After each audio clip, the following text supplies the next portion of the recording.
You thought I was going to do it. I didn't do it. Welcome, everybody. We are the Junkie Chunks. Check us out at Junkie Chunks on Facebook and Twitter, and search us on YouTube at the Junkie Chunks. You see in the orange Broncos shirt, we've got Dylan Chunk at Dylan Chunk, and we have Minty Chunk. He's looking real nefarious tonight as our show kicks off. We're doing the Sinister 16 selection show. So what we're going to be talking about tonight is villains in all forms of media and whether or not they're good enough to make our bracket of 16, a Sinister 16. So just a couple points that we're going to make first before we dive in. We're aiming for fictional characters through books, film, comic books. What media am I forgetting? Whatever other media that you enjoy that has a fictional villain in it. That's what we're going to talk about. Mm-hmm. Feel free to drop in your selections that we can talk about. The other thing is if we're talking about a specific villain, we're going to be using their entire catalog of work through all those different forms of media. So we're going to go ahead and amalgamate our characters into one entity for all these different forms of media. So without further ado, I say we just dive right in. I'm going to kick this over to Justin. Why don't you tell us your first pick that you want to talk about, and we'll tell you why you're wrong. Okay. Wow.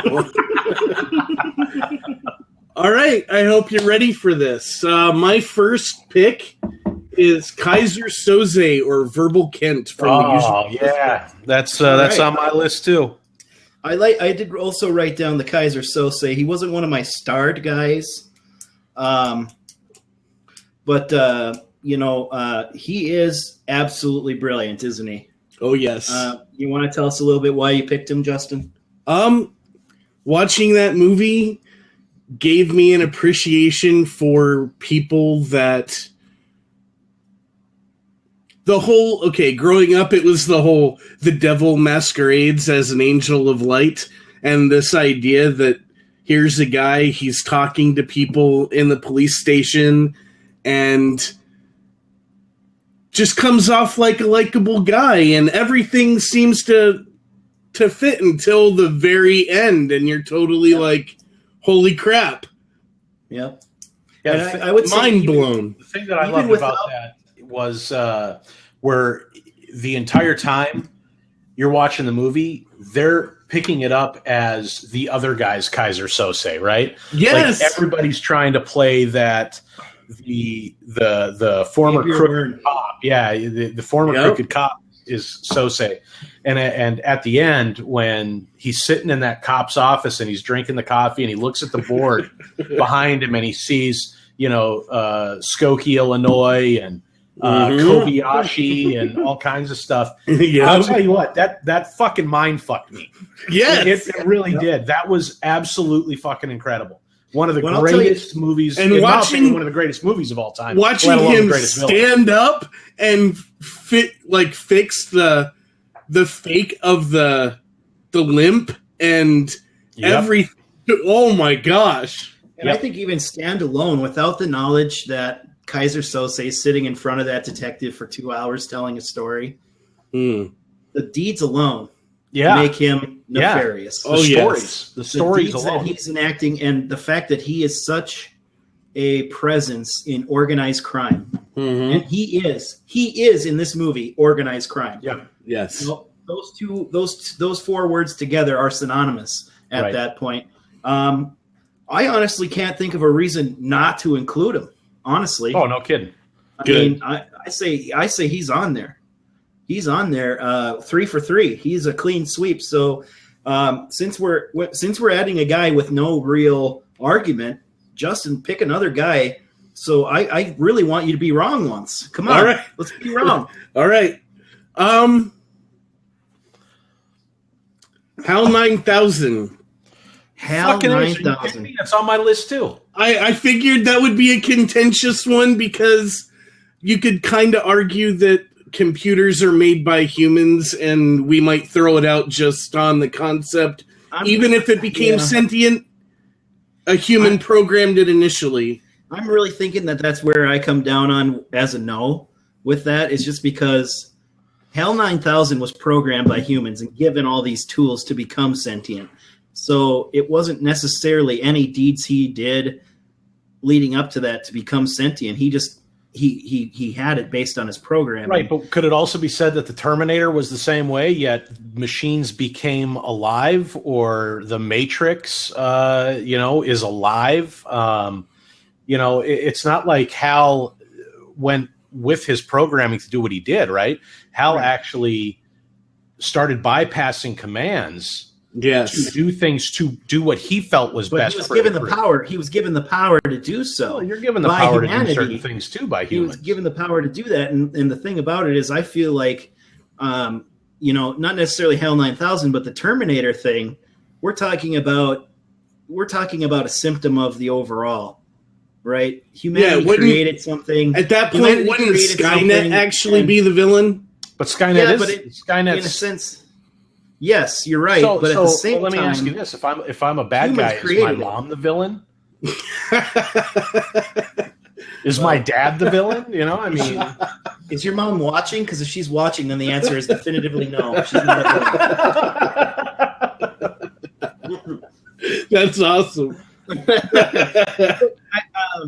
I feel like this opens up kind of a can of worms in terms of then how many different other things that have built themselves into sentience and done bad things based on the tools we've given them do we actually include? But some can argue that Hal didn't get his sentience from Solomon and the other programmers, right?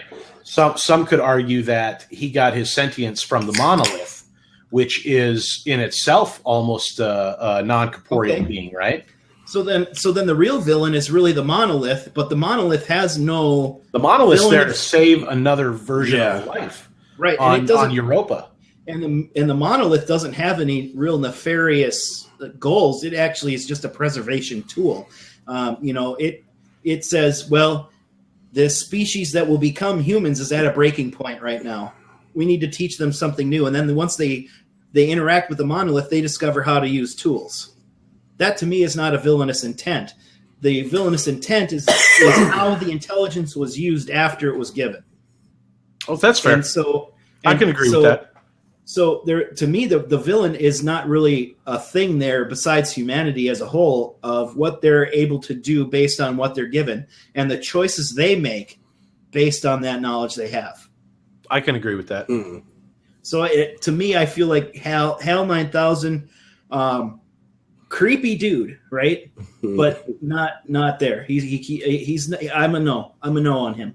I think you convinced me. I'm gonna take him off my own list. All right, we got 2 out of 3. He's out. There you go. We're going to go ahead and then pitch to Dylan, whose bracket is busted now, I guess. My bracket is busted. Thanks, Justin. So here's one that I think most of us can get behind, and I'm gonna pick this one. Alex DeLarge from The Clockwork Orange. Oh wow. Yes. Wow. I totally missed that one. He's not even on my list. Yeah, I'm on it.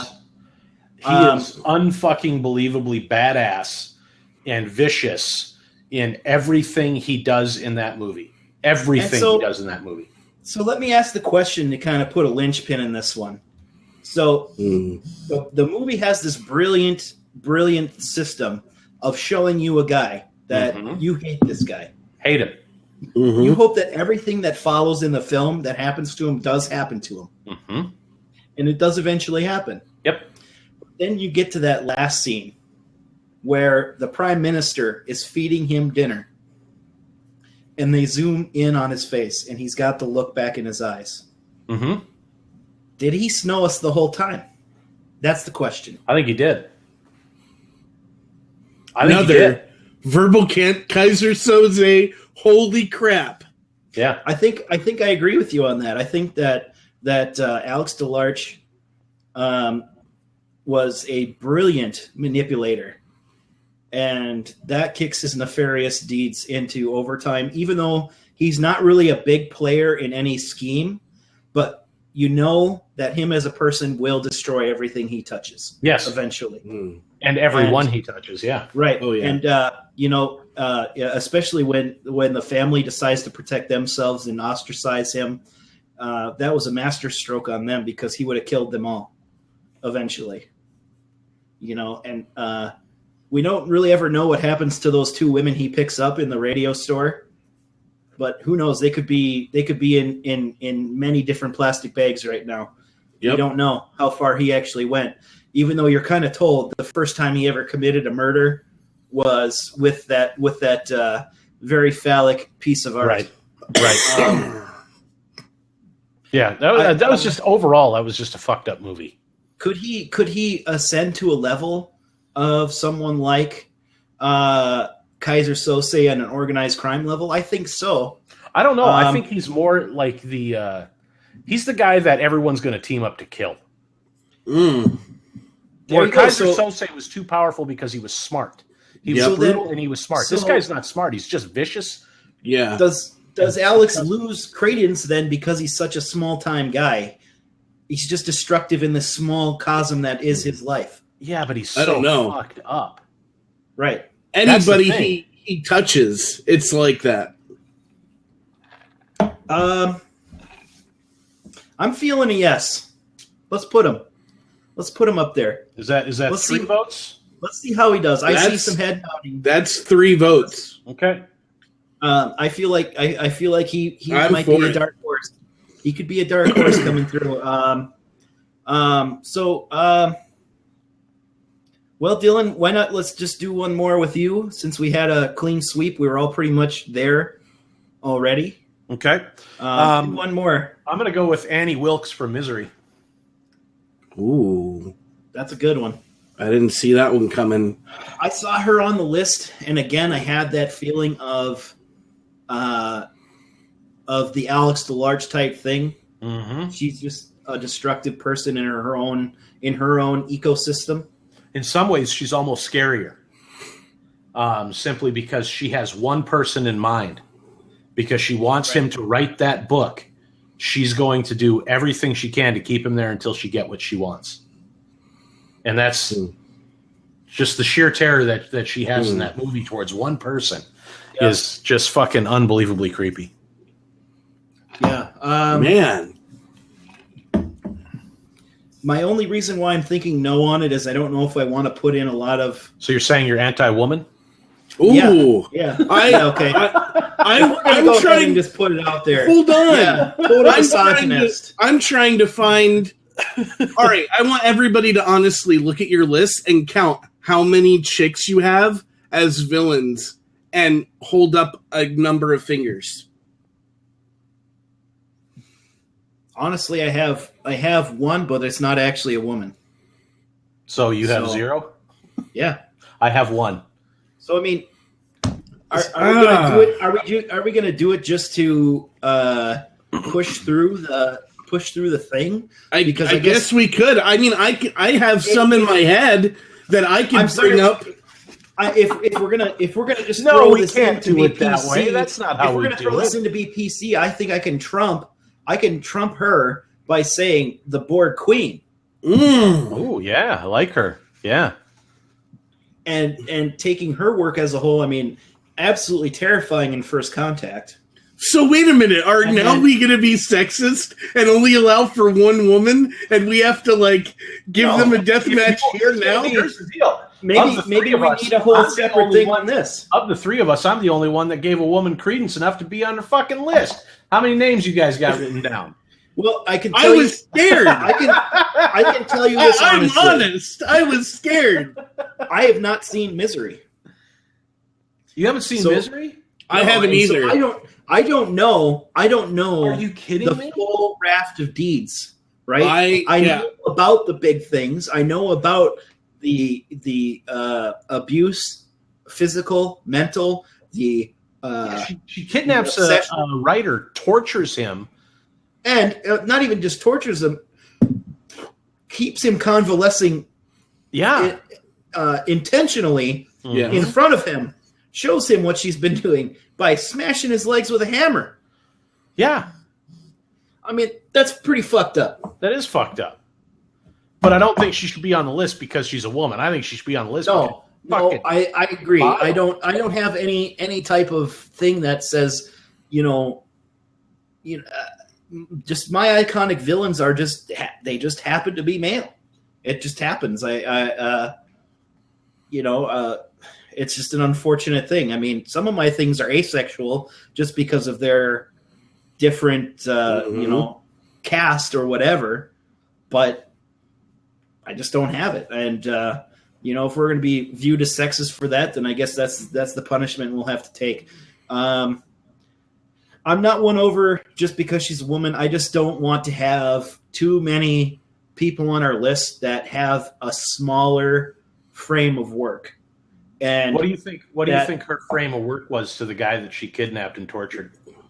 Well, obviously, for him, it's life-shattering. It's life-shattering. But what I'm saying about the villainy and the nefariousness and all that, we're talking about people that really want to destroy the world. She just wants something because she's obsessed with one person. She wanted that thing written, correct? Mm-hmm. So once that's written, technically she's done and off the table.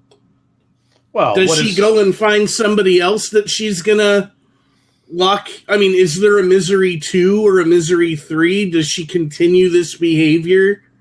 There's where I would say that this body of work becomes larger, as you've mentioned it. But based on what you just said, Justin, you would have to a serialized person.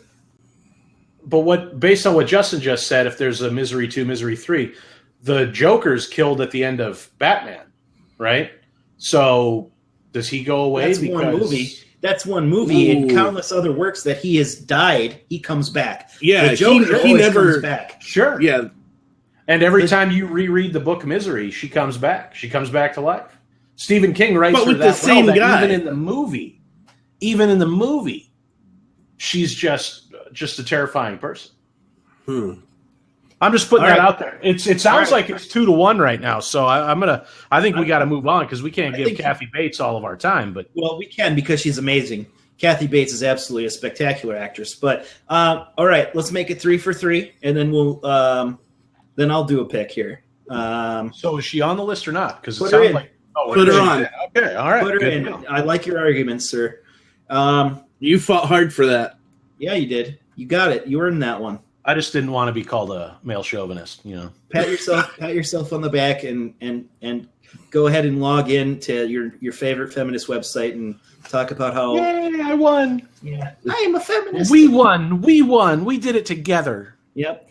So here's my pick. I'm gonna go to one that will cause a little bit of talk.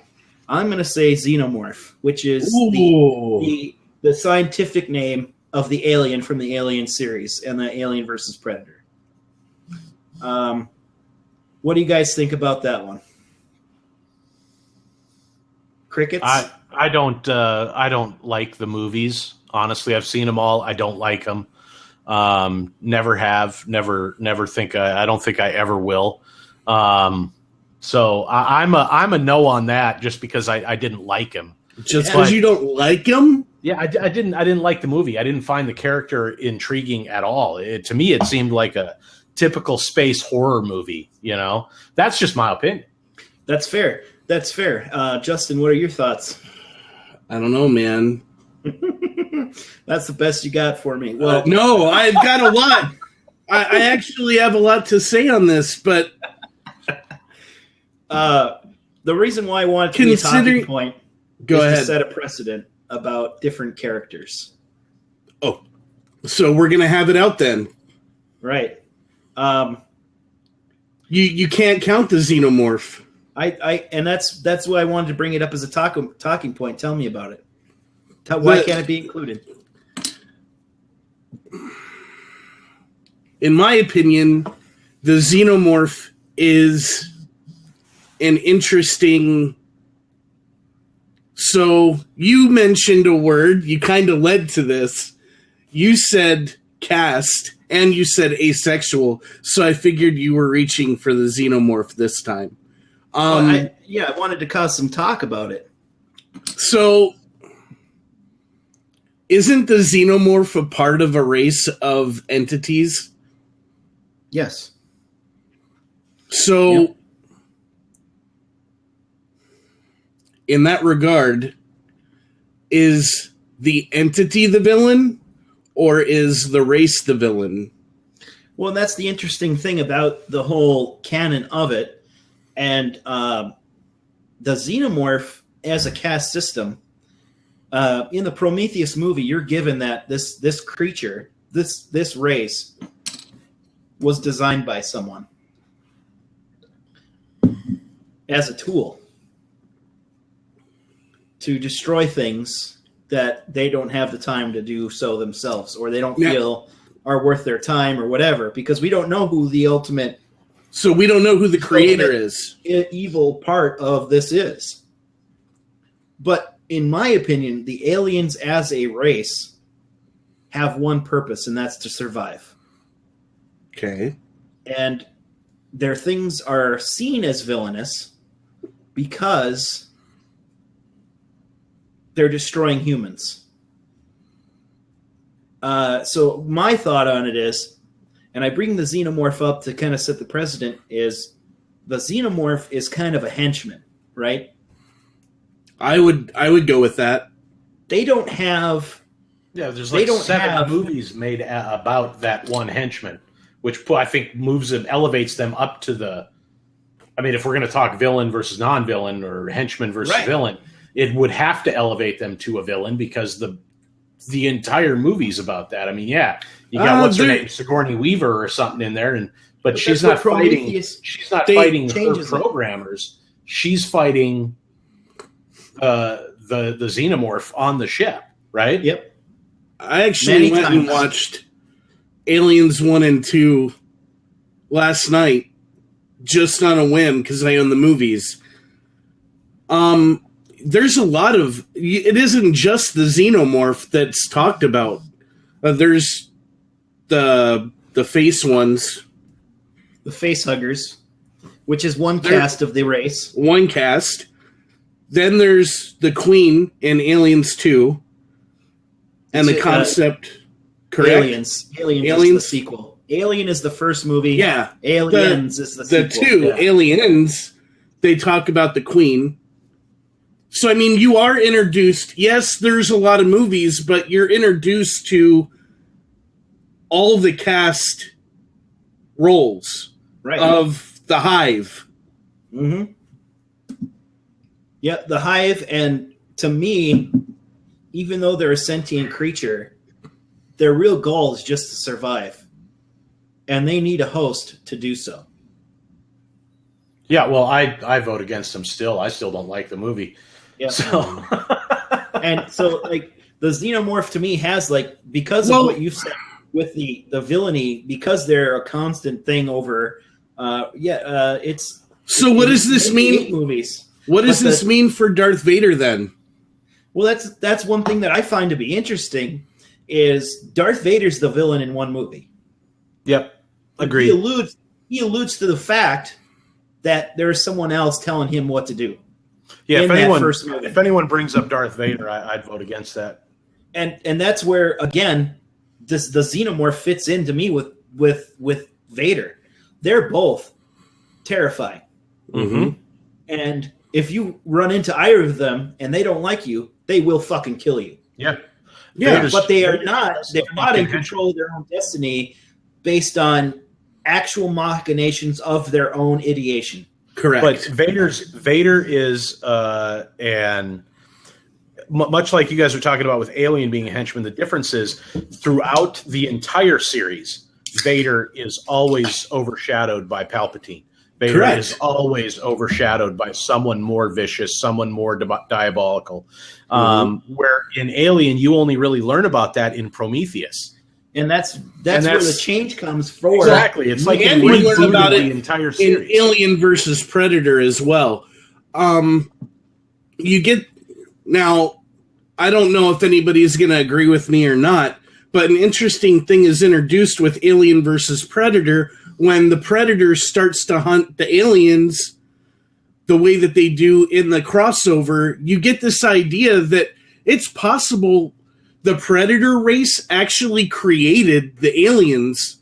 And the reason why they're so good at hunting them is because they had something to do with their existence, knew where they were going to go, knew what they were going to like, and knew how to kill them best. And they really weren't adapted well to face-hugging a predator, or they weren't designed as well. Which is not true. Which is not true, because they can, and they showed that in they do, but it's not as efficient as when they grab a human. Well, the true thing about the way the alien works is this: the facehugger not only implants an egg into the host, that egg also uses what's around it, to form its new creature.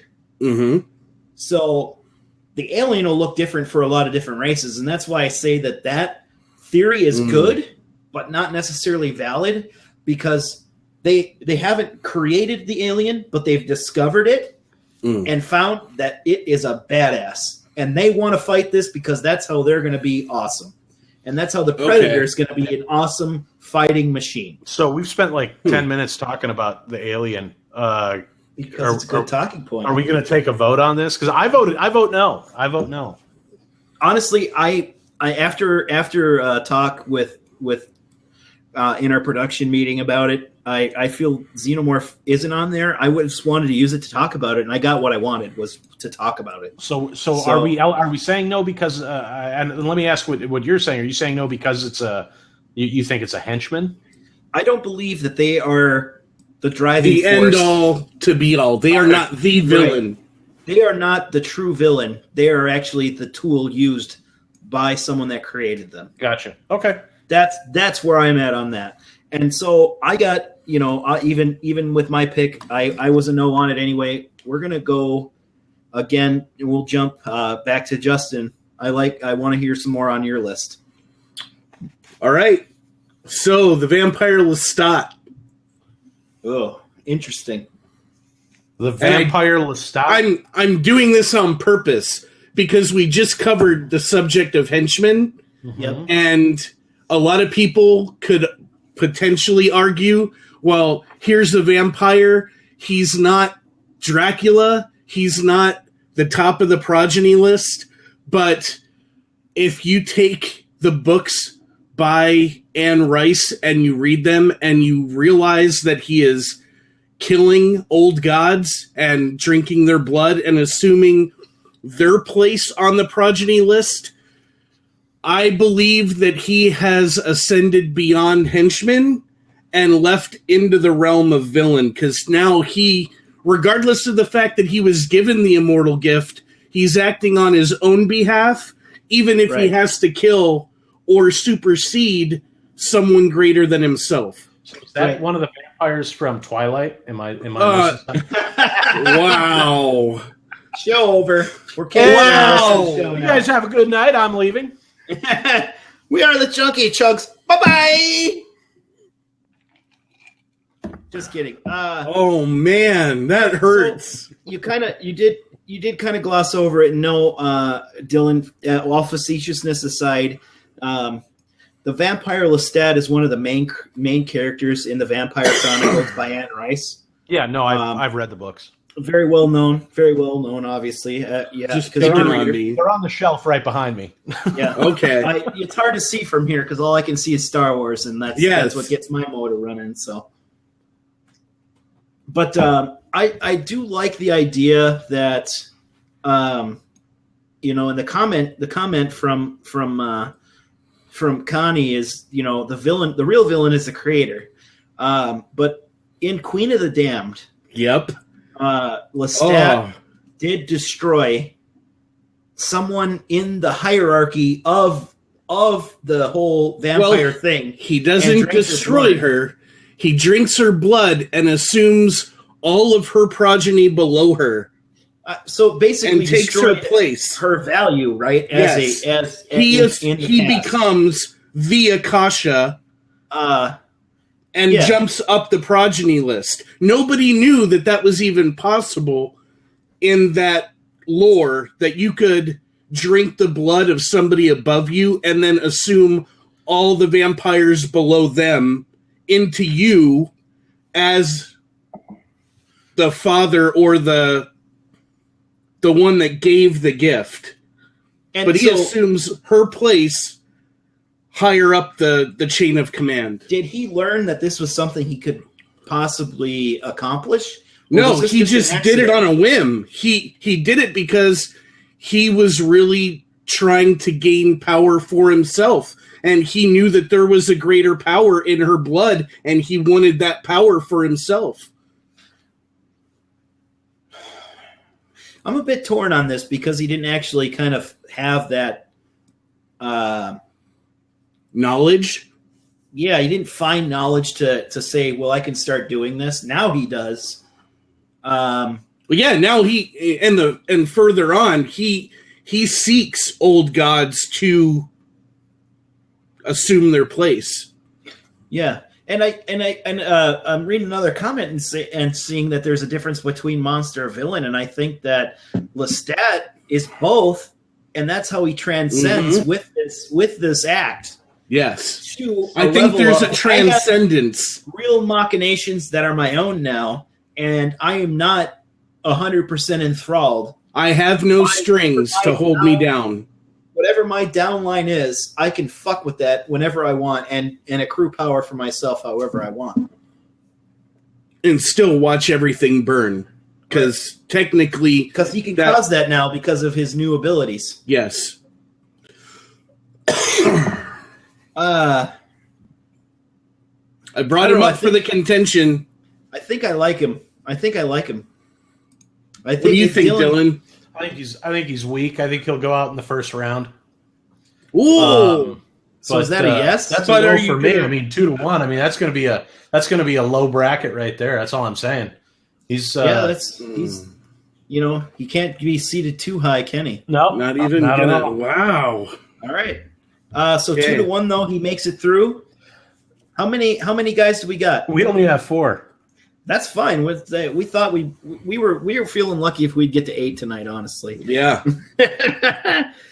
So we had a contentious one. Let's pitch it back to Brock Osweiler there, Dylan Chunk. He's not part of the Broncos anymore. I'm sorry. He's a turncoat piece of shit. Oh, damn. But I will say this. Hey, we got Mark Sanchez out of the deal, so we can all go not watch football next year. Too soon. All right. I'm gonna go for the jugular on this one, and I'm just gonna throw this out here.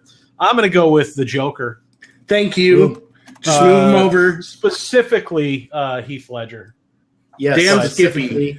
Screw the fact that we're talking about all of the work. The work is the Joker is Heath Ledger. The Joker's an easy in. Oh yeah, 3 for 3. You get to pick another one. Yeah, write them down. Pick another. Okay. How about? I'm gonna. I don't know. I think. Who do I want to go with here? I'm gonna go. And if you guys hadn't seen Misery, I don't know if you're going to know the next one, but I'm going to go with Jack Torrance from The Shining. Yeah. Oh, yes. On my list. The one thing I would argue with him, the brilliance of Jack Torrance is actually Jack Nicholson, in my opinion. Without a doubt. Actually, I think the brilliance of him is Stephen King, but... Well, you can start with that. You can start with that, and then I feel like the character was already good in on print. But on film, oh yeah, Jack Nicholson he made him come to life. A new level. Oh no! Man. Wow! Connie hates every movie ever made about a Stephen King book. Wow! I believe he won Best Actor for that one, but that's okay. I mean, no big deal. Oh my gosh! And it's arguably one of the best directors of all time too. So no he big did. deal. Which one did he win his Best Actor for in the 70s? Then One Flew Over the Cuckoo's Nest. Be proud of us. We didn't pick the villain of The Stand. We didn't go with some other. Here's why Jack Torrance for me does not make it, because Jack Torrance is not necessarily 100% himself. I agree. I think But isn't that the brilliance of him as a villain? Well, and I think that we all have that capacity kind of within us. And to be completely candid, he was my my low ball on this one.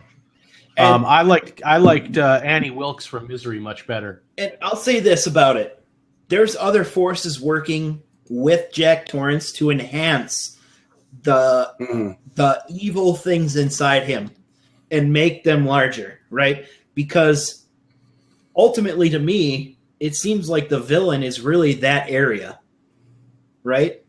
And that's where they show it at the end when they're zooming in on that picture, and you see that Jack Torrance is in that picture 50 years ago or whatever it is. I can't remember the date. But this place craves that violence. Yes. So the real villain of that is the energy the Overlook has. And it may not be the hotel itself. It may just be the area. But it gets into a paranormal area that Jack Torrance is not the real villain because he, again, is just having his tendencies bolstered. And that's why I say noob. What are you going with, Justin? I like it. Okay, it was on my list. Yeah, I think Tony convinced me. I'm gonna vote no against my own pick. Wow. Yeah. I'm the best of all time. I win movies. I'm sorry, but I like the idea of the. So there's two ways you can look at it. You can look at the paranormal spin, or you can look at the concept that we all have the ability to have some kind of mental health issue that would lead us down a path of darkness. And for me, that is what gives his character like a... This could be any of you, given the right circumstances, given the right things to happen to you in your life. This could totally be you. Well, that's why I'm saying the power of the place, the area, it's enhancing Jack Torrance's negative things. It's assumed, but it's not directly stated. It's directly stated in the movie in the way that they're saying, "Oh, it's an Indian burial ground, and we moved all this." And I don't remember if they talk about the area or not, but where the real Overlook is, there is a. Well, yeah, I mean, I can't do that now, Connie. I can't read the book now. Yeah, you read the fucking book. All right. See you guys in 6 or 7 days. All right. But yeah, you're right. I can't, but I can discuss. We can discuss it as it is as a movie. Which is what we're doing. And I can discuss the brilliance of Kubrick, of his subtlety of conveying different points to you.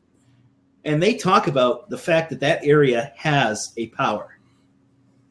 The other person that has the shining, the chef has the shining, tells the boy that this place has power. And it's enhancing the negative ideations that Jack Torrance has. All right. I'm done. I'm not going to fight for it. And the guy that brought it up turned on his own choice. So you are welcome. Hey, I'm more than happy to debate and admit when I'm wrong. Just not tonight. Just not tonight. Yeah. Yep. All right. Who's up next? I guess we're sitting back here. Let's do. Man, I'm torn between two. Okay, I'll do one of my favorite villains as a kid growing up. I watched this movie a lot, and I still watch it a lot. I'm going to go with Gozer from Ghostbusters. Yeah, I don't want to debate that. To me, that's a no. What? Yeah, sorry. A no? Yeah. Just a solid.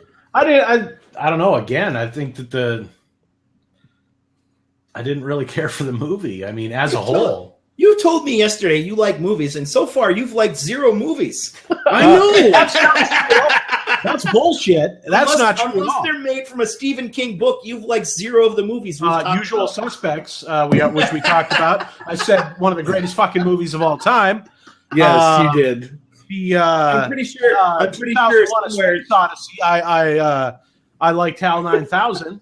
So go fuck yourself because I voted for it. All right, so here's where I like Gozer. Gozer, first of all, when you finally see Gozer, terrifying.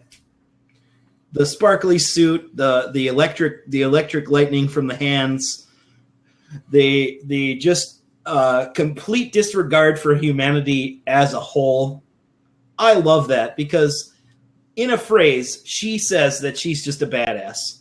And she just looks at him and says, "Are you a god?" And then it's just like, well, fuck it, you're out. I'm going to zap you with lightning. And the other thing she does is she has the power to move from her realm and force our realm into different machinations to make her part of our realm. And to me, that's just like, that is as villainous as it gets. When you can pass from one dimension into another and have an influence on it, you're villainous. You're very villainous. And I love it. Even if it's a comedy, it's still a great villain. Justin, what do you think about it? I'm for Gozer. Write it down, Dylan. It's 2-1. Yeah, it's a weak pick, so it's low round. Low round. We're gonna pick this shit from a hat. How do you spell that? Goloser. Gozer. Gozer the Gozerian. Yeah, she's even from Gozer's even from Gozer's own place. That's the thing that's even crazy. That makes Gozer a badass. Has the own realm. Well, that was a contentious pick. So, Justin. Huh. You guys might not like this one because it's extremely new and it may spoil things. You were talking shit earlier, so I'm going to say I don't like it before you even say it. So I don't like it. What? Kilgrave, Jessica Jones, David Tennant. Eat it. But that's a TV show. Are we doing TV shows? Well, it's all fictional characters. It's a fictional bad guy, a fictional villain. Because if we're doing everything, then fuck yeah. He's the darkest fucking character I've ever seen on television. Wow. Yeah, David Tennant. Oh, God. He should have gotten Best Actor forever for that one. Yes. We can break our own rules. Oh, hold on. We qualified that at the beginning of the show. We qualified it at the beginning. Connie, you were late. It's all work. Movie, comics, any fictional villain, period. Yep. And it's not just one iteration of the villain, it's that villain's entire work. I can see where Dylan gets his attitude from. Yeah, pretty much. Yeah. My mom and I, we were talking about this the other day, and she just couldn't. I don't get it. Oh my goodness! What, the whole thing? Like where I get my attitude from. Oh, well, fair enough. Yeah, so does Kilgrave make it? I'm 100. I vote in favor of Kilgrave. I have to be honest, and I think you guys already know this. I have not finished the show, but the reason why I would vote yes is just because David Tennant. I love that guy. I love that guy as an actor. He is fucking brilliant, and I will continue to watch anything he's in. And so go ahead. Yeah, I think he's good. Go ahead. So we're up to 7. We're talking about the villain. It'll be Kilgrave, not David Tennant. Yeah, it'll be Kilgrave. I know, but I can't talk about Kilgrave because I don't know enough about him. So so is that a vote for yes? I like David Tennant, so put him in. Okay. All right. That's how I can vote for him, because I like David Tennant. So was that contentious, or was that a pass? And I pick another. only contentious in the fact that I'm ignorant. So, all right. So now I'm going to do one that's. We'll put it at 2. You get 2 in a row, Justin. I say move to Dylan. Okay, go ahead. You know, I'm going to go with John Doe from the movie Seven. Love it. Excellent one.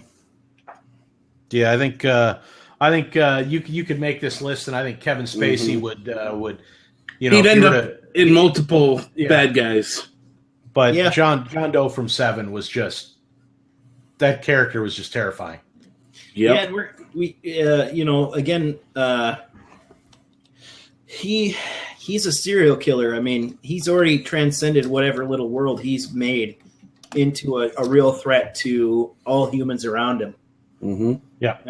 I say he's stronger than a couple of your other picks, to be honest. Yeah, without a doubt. I would agree. Based on, you know, you've picked several people that are kind of have that serial nature to them. Mm-hmm. Mm-hmm. He's well established. Yes. As a serial behaviorist, and pick another one then, Dylan. That's an easy in. Pick another one. Okay. Yeah, that was a 3 for 3. You went 3 for 3 there. All right. Well, then I'm going to go with both iterations of this character, Khan from Star Trek. Yep. Ricardo Montalban, I think, is you know, a cooler one, just because I think that movie's better. But that's it. Yeah, I like his. Well, Star Trek 2 is just absolutely incredible. You know, the Yep. original version was phenomenal, and it might only seem that way after you watch Star Trek 1, which was absolutely fucking deplorable. But the character played by Benedict Cumberbatch was also absolutely incredible. Well, and Khan becomes better in that film. It's not a good film. It's because you but know the he's a good- backstory already. Well, and he's a good actor. He makes you like that iteration of it, in a way, and he makes you hate him at the same time. I like it. I like Justin? Khan. All right. Man, do we stick with Dylan, or do I throw you guys? No, an easy I one? think we do 2 and then we move on. Move on. All right, I'm going to throw an easy one. You may have already written him down, but Palpatine's easily on the Oh list. yeah, no, I can't argue with that. That's a 3 for 3. Yeah, no. Yep. Pick another one. I wanted to throw an easy one out because guess what? That's where it is. Hey, he made 8, didn't he? Made 8. What? Yeah, That's I the think we're 8th, up to isn't 8. it? I think we're up to 8 now. No, we're up to 10. Are we? We're up to 10. Yeah, Well, we've got, so let's recap a little bit. Yeah. You want me to read them off? Go ahead. So I've got Kaiser Sose from The Usual Suspects, Alex DeLarge from The Clockwork Orange, Annie Wilkes from Misery, the Vampire Lestat from Queen of the Damned and the Vampire Chronicles in general, the Joker from Star Trek. he kicked some ass there too. He could have. No, the Joker from Batman, Gozer from the Ghostbusters, Kilgrave from Jessica Jones, John Doe from Seven, Khan from Star Trek, and Palpatine from Star Wars. Wow. So we've got 10. 10. We got 6 more to go. Fuck. I feel like I want to throw another one, but there's one on my list that I really like, and I'm not sure how familiar people are going to be with him. Actually, I'm for sure I don't know how to even pronounce his name, but I pronounce it Nagan. From The Walking Dead. I believe they've introduced him into the series now as a TV show, but he's in the comics up to the most recent information they've done. I don't know anything about that character. Neither do I. And Okay, I'm current with the show. Let's skip him. Let's skip him then because he's a badass, but if we don't know anything about him, I don't want him on the list because no one knows anything about him. Well, that's 2 for me then. Justin? All right.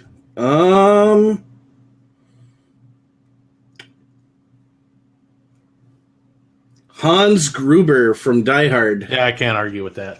3 for 3. He's on my list too.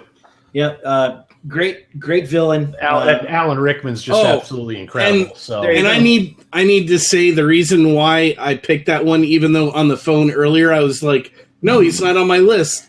I was thinking of Amon Goeth from Schindler's List. And yeah, that's where my mind was at. So, All right, that's a 3 for 3. So pick another. Megatron. Ooh. I like Megatron as a guy, just because he through all the things he doesn't care who has to go away to accomplish his missions and different ideations. But is he any different from Hal? He's created. They were created. They were programmed. Is Just that part because of the they have backstory, free or will did they doesn't evolve? matter. Did they evolve? I mean, I guess I'm not 100%. Even as a Transformers fan, I don't know 100% what the backstory of them as the creatures are. There was a creator. There was a creator. There was an evolution of them as a people or as a race. But again, none of the backstory really gets developed in the cartoon, in the things that you really watch. In that form of media, you'd have to read the comics for the evolution. Where everything started? The comics were the original media, correct? No, the cartoon was the original. No, the cartoon. Oh, okay. Yeah, the cartoon spawned kind of like how the movies Star Wars kind of spawned everything that followed it.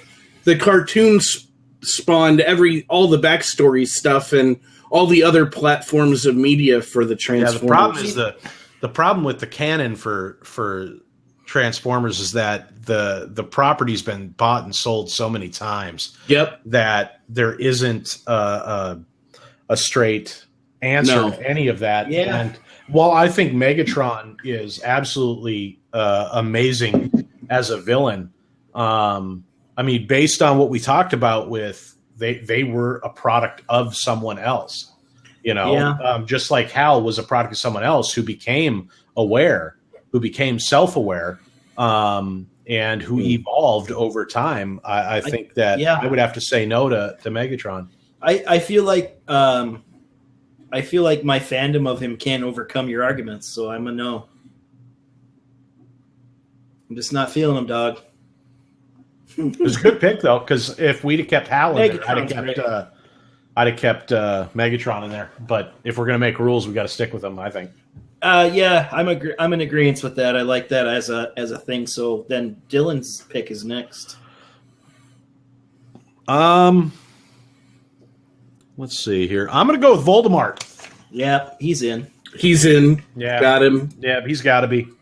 I mean, to me he has the feeling of a strong contender to take the whole thing. Yeah. Yes. I mean, him and Palpatine have this. I see them in my final two, to be honest. But he's absolutely. So 3 for 3. You do a clean sweep and another pick. Let's see here. We chose Gruber, right? Gruber's already in. Gruber's gone. Yeah. He's on. So he's off my list. How about another? This one. I don't know. I'm going to go with the Wicked Witch of the West. I like her as one. She's not one of my top picks, but I like her because she has no qualms about destroying whatever she wants to get what she wants. Yep. We're not all, in the movie version, we're not really sure what that is, what her goals are. Well, it's to get the shoes, I think. I mean, to have the magic, to have the power, I guess. It's something that a lot of fights in Macy's and on Fifth Avenue have been over is a pair of shoes. Wow. I could be wrong. I don't know. I could be wrong. But I don't know. I really like. I think she's a weak pick. She might be. She absolutely might be. But when her weakness is water, she melted, dude. Megatron's weakness was having his heart ripped out. Guess what? That happened. Everyone's got a weakness. Justin, I see that as something that is a big thing. I know we're all basically made of water, but you know what a weakness of ours is? Getting shot in the head. I mean, it's something as simple as that can take us out. A little thing. One small guy with a gun. Yeah. Yeah, a small piece of lead can destroy us, or even a traumatic enough brain injury. I mean, to me, the water just shows the fallibility of all life, right? So to me, I say that's a non-issue. But she's a scary fucking character. She's got those monkeys that work for her, and man, those monkeys were fucking terrifying. She's so scary that even the Good Witch has nothing to do with the rest of the fucking movie. After she just is like, hey, bitch, walk that way.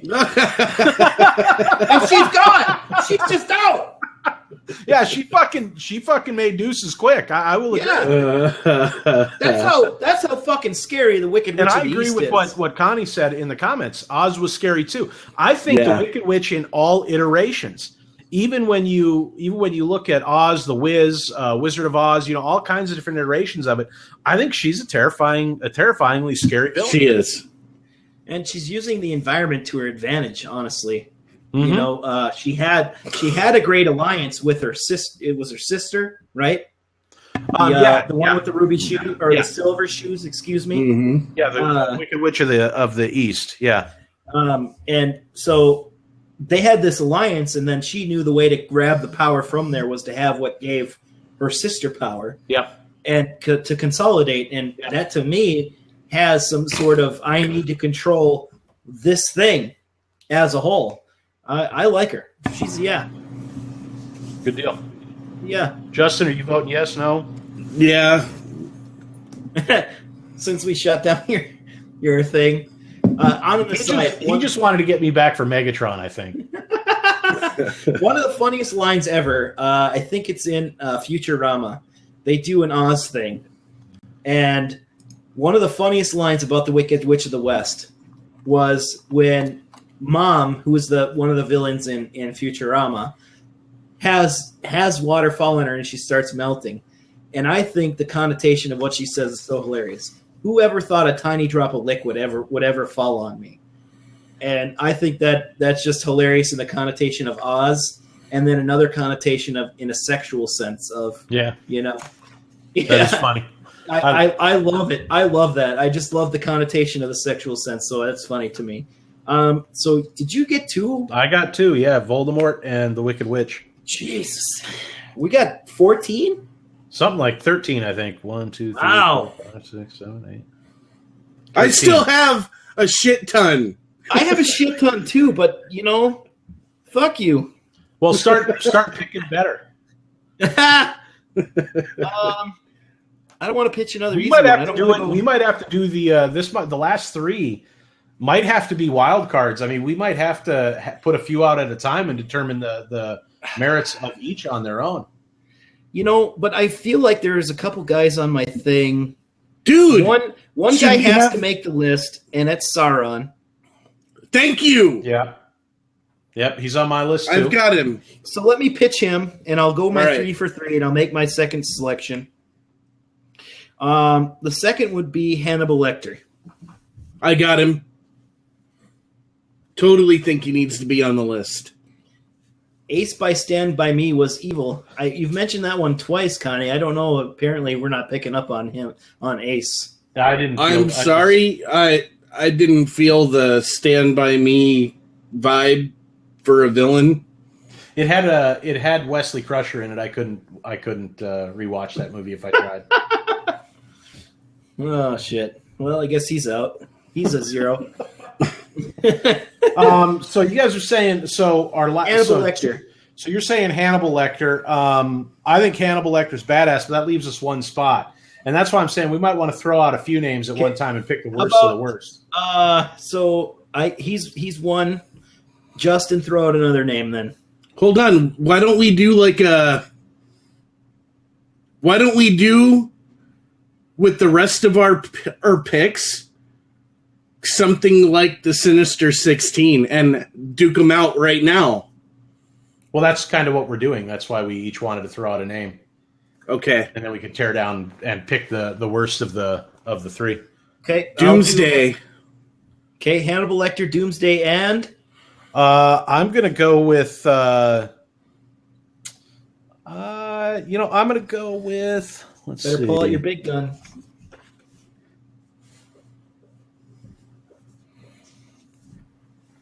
Now the big gun's going to be the last one. I'm going to go with Anton. I don't know how to pronounce the last name. Segur from No Country for Old Men. Oh, that's interesting. I've never seen that movie. I'm going to go and say Hannibal Lecter and Anton fall into the same category, but Doomsday transcends all of them because he's actually an elder god. And he is a truly just malevolent, evil creature. He wants to see the shit go, all of it. I think I'd go with Hannibal Lecter before I go with Doomsday. We don't have Thanos, and we don't have any representative of the Marvel Universe that is an elder god or anything close to a badass of villains from that category, and I think we have to have at least one. Well, then we can't. Well, that's DC. Doomsday's That's DC, not and so Marvel. is the Joker. So Yeah. then do we replace Doomsday So with then do we Apocalypse? replace Doomsday with Apocalypse or Thanos? He heard me, I think. Apocalypse was two people said it. I don't know. I don't. Apocalypse being X-Men and Thanos being Marvel. Here's what I don't know. I don't know. Let's see. What do we got? We got 14. We got 2 more spots. I think we need to have a bad guy, whether it's that or Magneto. I mean, do we put Magneto against an elder god? I wouldn't consider Magneto a villain at all. What? Nope. I feel like he's Magneto doing things has his based own on agenda, but he also has a sense of morality, He's which is lawful why chaos. he teams up with You're lawful evil. so much. He's lawful evil, man. He has a very strict set of. He's a product of the rules. Holocaust, and he does what he does because of that. Yep. He knows the true depravity of humanity, and he's willing to use that to his advantage. He's not a hero, but he's not a villain. I like that. I think Justin, Magneto you muted is. it after you coughed. We can't hear you. Hold on. I also hit it again, but it didn't undo the button. I Gotcha. pushed it to the right. Well, then let's put the button on there because my button fucks with me all the time. He's 15. He's The a villain. button on our microphone. The button on our Blue Yetis. Villain number 15. Every time I play with that thing to mute, I have to get after that thing. It's a good thing you've got such good forearm strength. Play with that button. So I'm gonna vote wrist is against strong. my pick, Anton from No Country for Old Men, even though I think that he's probably one of the more vicious of the people on our list. But He is, I feel like I'm a Doomsday vote there, but I want to hear why you think Hannibal Lecter beats Doomsday. Are we moved on from that? did I say that? I'm sorry. Yeah, you did. You Okay. said, Then Yeah. all right. So if I said that, then I meant it. Apparently, you mean it now anyway. I don't like Doomsday. Fucker killed Superman. Fuck that But guy. that's And- what makes him so awesome. That's It's like a what big makes him villain. the biggest villain ever. No, man, it was 1 minute Superman's fine. The next episode, or the next fucking comic, Doomsday comes out of nowhere and kills him. Hold on. Just to clarify, that was one of the coolest series ever. He was dead. Doomsday killed him, but he comes back. And he's the only superhero ever to come back from death. Sure, I just don't like Doomsday. He is the proverbial Jesus Christ of comic books. And I think that was his machination from the start. His entire intent was to be that kind of character. Yes. Of Jesus, of a Messianic God on figure. Earth. Yep. Yep. And I mean, obviously, you could kick anyone's ass on Earth except for Doomsday, and then he died. So, Which makes this upcoming movie seem like a joke. especially the way they're doing it. Yeah. That's true. He is a great Jesus Harry figure. Potter. I Yeah, would absolutely. totally agree with that. Yeah. I don't know. Hannibal Lecter. Do we have an argument for it, or He eats people's brains for a living. That's pretty fucked up. But seriously, I mean, if he wasn't going up against a guy like Doomsday, I think he'd be on our list without a doubt. You know, that's just my opinion. I agree, but we picked guys that were. Yeah.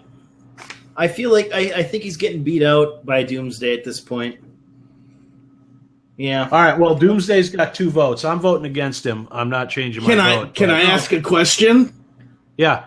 Maybe. Oh, I got an idea. A way that we could.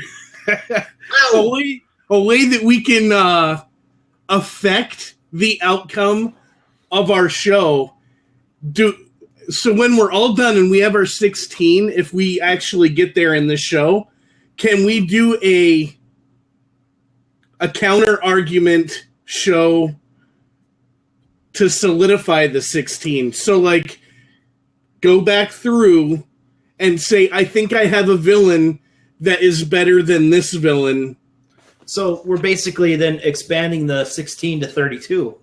No. They have to play in, as it were. Are we saying we? I don't know if I like that.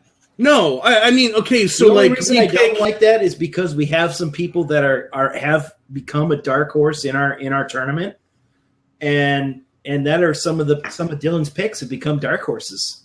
You know, we have I was real thinking strong like contenders to sweep this shit, and his guys could come from behind. I mean, they're real jerks.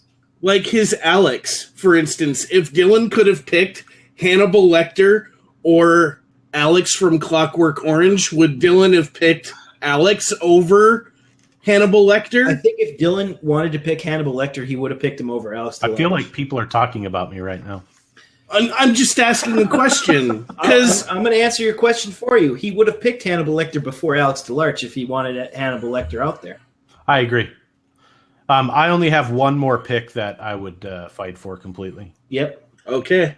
So we're going to do the round table fight it out. Yep. So is Doomsday on the list? Yeah, you got 2 votes. Yeah, he did get 2 votes. And we put Sauron on there, correct? Sauron is on there. Yes. Okay. So we got a 3 run. All right, Dylan. No, I'm going last. Okay. Justin.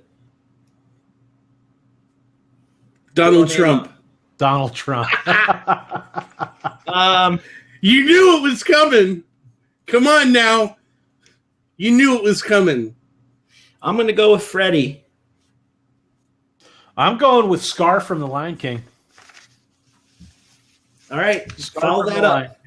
So Scar from The Lion King murdered his brother, thought he killed his nephew, then went back and fucked his brother's wife, tried raping his niece, all while accumulating a massive army of brown shirt hyenas to basically purify the pride into his vision of a perfect society, which led ultimately to the destruction of the Svelte that they called home, and attempted to kill his nephew again once he found out that he was still alive. So did you put Adolf Hitler up, or did you put Scar up? Watch the movie. It's the same guy. Well, and I think Scar can stand on his own because it's also, if I remember right, a lot of the Disney movies, especially this one, did follow. I believe was it? Oh God, what Shakespeare? Macbeth? I don't know. Connie, you're the. It followed a Shakespearean work, as far as I know. Hamlet. There you go. Hamlet. Except Perfect. Simba didn't. Oh, would you consider Timon and Pumbaa the people that the Rosencrantz and Guildenstern? Maybe, I don't know.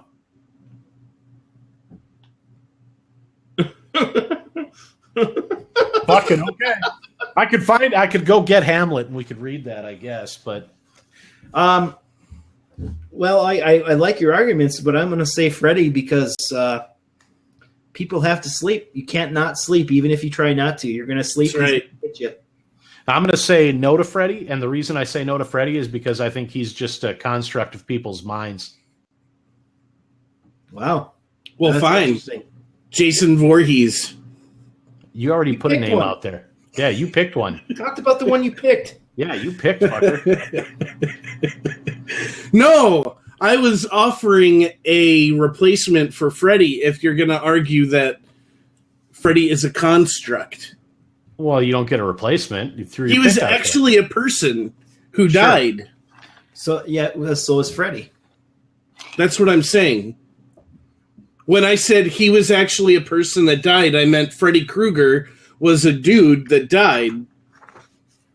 And now he's got supernatural powers. Yeah. I think a Hitler type. So how is a dude that was alive and died a construct? So let me get this straight. Is your pick irrelevant now? Are we duking it out mano a mano here versus Freddy versus Scar? Whose pick is my pick irrelevant? Justin's. Oh, Donald Trump. Well, he is a TV personality. I mean, he did have his own TV show. But I don't know. He hasn't really. Here's the thing about Donald Trump. He's not really a villain because he hasn't done anything. He just talks a lot of shit, stirs the pot a little bit, watches people beat the fuck out of each other, promises to pay their legal bills, and then goes, I didn't really promise that. That's not what I was saying. And so he really doesn't do anything. And the only villain that he's been to people is towards his So you don't think like the way that he leverages his ability to fire people isn't played off that way? So I mean, have we even established that he's a fictional character? Ooh, there you go. We did say fictional. Damn it! Oh, I mean, all right. I jokingly said that before we started recording. Is he a fictional character? And I allowed you to bring him up, thinking you had some ammo for that to establish. No, I don't him think as he's a fictional character at all. And I think I can establish him as a fictional character because 8 years ago he was a Democrat, and now he's a Republican. No, he was an independent. He's never been a Democrat. Well, he's run with Democratic ideals then. Sure, but that's called common sense, and a lot of candidates do that. Well, I mean, a lot of people I don't know. say that. You would say a thing like that. So I threw him in to stir up the pot, and I figured if somebody's gonna get thrown out, it'll be him. So okay. So, I wasn't really ready to fight for him at all. Freddy or Scar? Again, I'm gonna pick the Hitler-esque character of Scar over Freddy simply because of in the one movie that he's in, you look at the acts that he does in that hour and 20 minutes or hour and 30 minutes. He in that short amount of time, like I said, he kills his brother. Thinks he kills his nephew, attempts to kill his nephew again, fucks his brother's wife, imprisons the followers of his brother, basically destroys the entire country, destroys the environment, destroys the everything. And he did it while everyone else was awake. He didn't have to wait till they were asleep. Yeah, that's right. I mean, he's a horrible. I mean, seriously, it's one of the scarier Disney movies ever made. Yeah, to be completely honest. And I honestly, I have to say, I knew that was going to be the one you picked, so I picked Freddy as a weak one, just so that you could do that. Well, what else did you guys have? Here's how I feel about Freddy. Freddy is at worst a date rapist. Yeah, he's got his freaking roofies, and he's just waiting for you to shut your shit down, and that's it. That's it. I mean, at worst, he's a date rapist with supernatural powers. Yep. So I threw him out as a weak bone because I think I liked what you told me about Scar yesterday, and when you told me the same thing today, I liked it. So I like Scar. Justin? I do like Scar. I'm sorry. I am not going to participate in a part of this show in which we advocate Disney villains, and we're not going to compare one Disney villain with the others. We're not going to go with the Snow Queen. We're not going to go Maleficent. We're not going to talk about any of the other. No, I'm not going to participate in this. You can have your 2-1. Scar can win, but F that. Try to beat. Use a Disney villain to beat Scar. Then do it. And I want to address this now. It's not irrelevant that he's a date rapist. I'm just saying that if I I don't know how to explain it. I was hoping we could ignore the question and not have to respond to it, but all right. So it's in a hole, and I'm in a hole now. I'm gonna have to go pay some penance to a feminist website and get beat up a little bit. So, I'm a fan of Scar, Justin. Especially even if you take into consideration the whole of the Disney universe. I don't think you have to take that into consideration when talking about a villain, just like we didn't take all of Warner Brothers movies into consideration, or we didn't take all of Marvel's movies into consideration. Because it wasn't necessary, because the villains that we brought up are badass and stand on their own. And I think Scar does as well. I mean, who does what Scar does? You argued quite well for Scar, and that's why I don't want to take anything away from that, because at the end of the day, I didn't come prepared with any Disney villain that I was going to argue for, with the exception of Captain Hook. And if I'm going to compare Captain Hook with Scar, Captain Hook is going to lose. I'm not prepared to argue Maleficent or any of the other villains, but I would say that in all of the Disney movies out there, there's got to be a villain that could take Scar on and kick his ass. Well, let's talk about that for a second. Who do we think? I think I like Scar because he has big deeds he accomplished. Maleficent lets her entire platform sit on the fact that this person she banishes will never show up again. Yeah. That's it. That's her entire nefarious plot, is just to cast someone aside and not think that they could ever come back. They're alive. Scar killed the king. Personally. He didn't set it up to where this guy could come back. He threw him.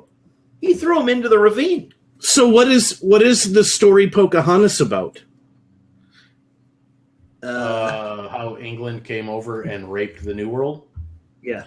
So Governor Ratcliffe as a villain in Pocahontas, basically responsible in the show for the destruction of the Indians as a people. Yeah, but you don't see that in the movie. It's implied because we know history. Oh. I think I agree with that. It seems to me like a lot of the real villainous things that happened in and forgive me, because I'm just looking right now scale. Like 4 villains, because I wasn't expecting actually fighting for this. Like I said, I'm willing to accept the 2-1 on this. I'll tell you what. How about we give this some homework for Justin and say that right now Scar's in. But if before we start our actual tournament next show, or whatever time we decide to come back to our bracket, if you can argue a Disney character villain that's better than Scar, we'll switch him out. How does that sound for a deal? Give you some time to actually put this together. You know what I really liked about this? We all got to pick the villains we were going to die for, basically. Like, the ones we were going to fight for. And... Right. And we won some of them. We did, but we also equally lost some. And I don't want to come across like the guy that's butthurt over a Disney villain winning the last spot. So I'm okay with it. Like, legitimately okay with Scar taking 16. Right. Disney needs a representative. I'm a little ticked that it's Scar. I mean, if you really want a Disney villain to trump, I can give you one. Let's hear it. Ansel from Kingdom Hearts. Damn. See? Ansel like from I wouldn't have even connected that. Okay, so Disney had a crossover thing with Square Enix called Kingdom Hearts. And Kingdom Hearts is actually a part now of the Disney canon of stuff. And Kingdom Hearts has three games? Going to be 3. Plus some extra games that fill in gaps or tell other stories that apply to the whole story overall. Anthem's big game is to destroy the entire universe as we know all of the Disney universe. And his machinations begin with the fact that there is a crossover of not only the human realm but all of the Disney realms together. They treat it like each different movie is its own different kind of dimension or planet, and he's made it to where he can send his forces into these different areas to weaken them, but basically a person that is able and chosen to wield the Keyblade is the only person that can stop it, and that's your main character. And Anselm's game is to destroy the known universe, and that's everything. That's Disney, that's everything they've done as cartoons or whatever, and humanity at the same time. Is that Once Upon a Time?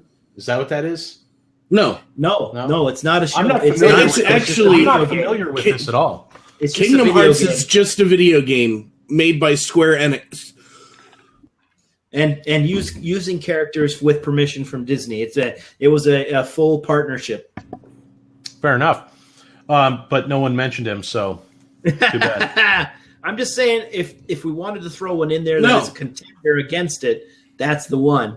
I'm fine with Scar. I'm fine on board with Scar.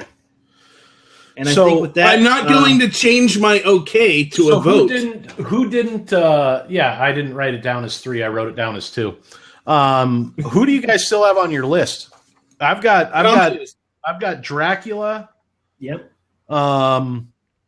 I've got Stansfield from the movie Leon, played by Gary Oldman. Leon the Professional. Yeah, that's a good one. I've still got Hans Landa, and that's about it. Hans Landa from what?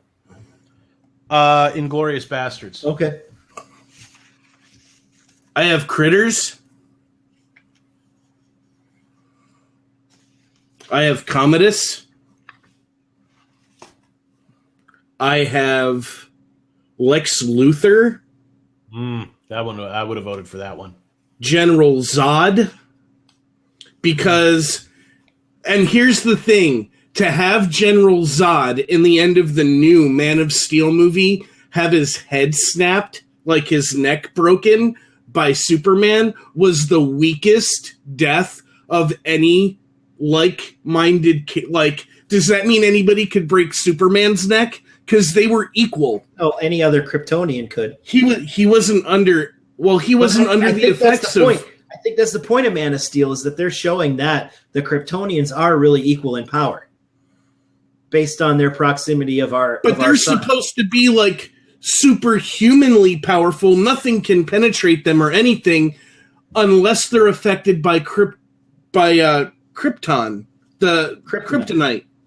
But then again, I mean, he had no weakening on him. Well, the only way you can going. Man of It would be Steel, like you and me fighting each other, right? Yeah. That's all it is. It'd be like you. Okay. Once you're equal, Right. It's you and me. So you And can. Fair enough. and that's the thing. The movie sets up the fact that they can kill each other by pedestrian means. Yeah, got Because it. in the start But of the other movie, people they're can't. shooting each other. right.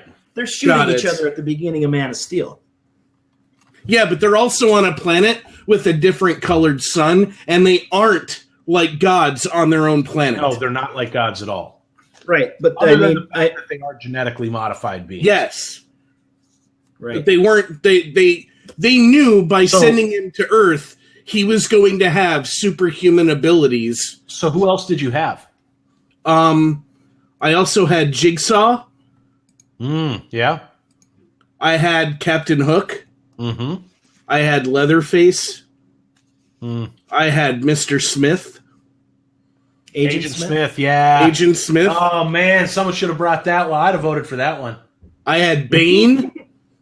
I had Ra's al Ghul. Mm-hmm. Yep. I had Kingpin, and I had Gul'dan because of the Warcraft movie coming out. Wow. Who did you have left, Tony? I had Michael Myers, Jason, Dracula, Werewolf. I put the Gremlins on just because that was another show as a kid that I was absolutely terrified of, even though I loved it. That's a good one. And another Walking Dead character, the Governor. Oh, yeah, badass. And the reason I picked Nagan first is because Nagan's worse than the Governor. So yeah, well, I don't know who Nagan. I still don't understand who that is. Yep. And then the other thing I wrote down was the One Ring, but we talked about the One Ring. So yeah, I also had Flag from The Stand. You did? Yeah. Oh. The reason I would put Flag out is because everyone we could have 2 or 3 Stephen King villains. Well, the thing about Flag is he's the representation in media as the devil, and I feel like that crosses over into a more philosophical realm. You have The Misery and The Shining, don't you? Shining didn't make it. Shining got voted down. Yeah. Oh. Misery got voted in. Jack Torrance didn't make it. Okay. And I put down Simon from Die Hard with a Vengeance. Oh, yeah. Just because he's Hans Gruber's brother. Yes. But then the reason I didn't bring him up... I actually asked Dylan if we're going to have Hans Gruber's brother. Well, I read a couple things about it, and actually the reason I didn't include Simon is because the inclusion of him as the brother was kind of a last-minute thing, because the original script was about a bad person called just Simon. Mm-hmm. Yes. They were never going to reveal that he was Hans Gruber's brother. Yep. And it was a movie. The movie was going to be called Simon Says. Yep. And so I didn't include him because of the last minute change. The production change. Because Simon, if they'd kept it Simon Says, I think he would have been a standalone great guy, because they undermined what he did based on the Vengeance Factor. Tying him back to... Right. Based on the Vengeance Factor, they undermined him as a powerful villain. They were like, so basically to steal... not the main point was not to just distract... I can't remember the character's name. Bruce Willis's character. What happened is it came full circle. The point of Simon Says was to steal shit, right? Mm-hmm. Right. Whereas once they changed it to this whole revenge thing, then the actual things he was doing to distract Detective Fuckface was the real point of it, right? Mm-hmm. So the payoff was actually just a bonus, even though it was such a brilliantly written script about the caper that the FBI actually called this guy to vet him about it, because they saw it as a credible security risk based on the way he wrote it. Seriously? Is that true? Yes. Yeah. Yes. He was contacted by the FBI because they found this thing and saw it as a security risk, the way he wrote it. Interesting. And I know the same was that happened to Tom Clancy after he wrote Hunt for Red October. Yep. Well, and that's the thing about the reason why I say he doesn't have any of that kind of stuff happening is he's always worked very closely with military people. And a lot of times, even in his fiction, he has a military person in that field work with him to get facts right. Yeah. So they know he's not writing a primer to steal a submarine. I didn't know that about Die Hard with a Vengeance, though. Well, yeah, and that's something I learned today. And the other thing that they likened it to was a Batman movie kind of gone awry, because they liken Samuel L. Jackson's character to Robin based on the little quips and shit he says. Mm-hmm. And the fact that he wears glasses, they make fun of the stupid eyewear that Robin wears that just sticks to his face.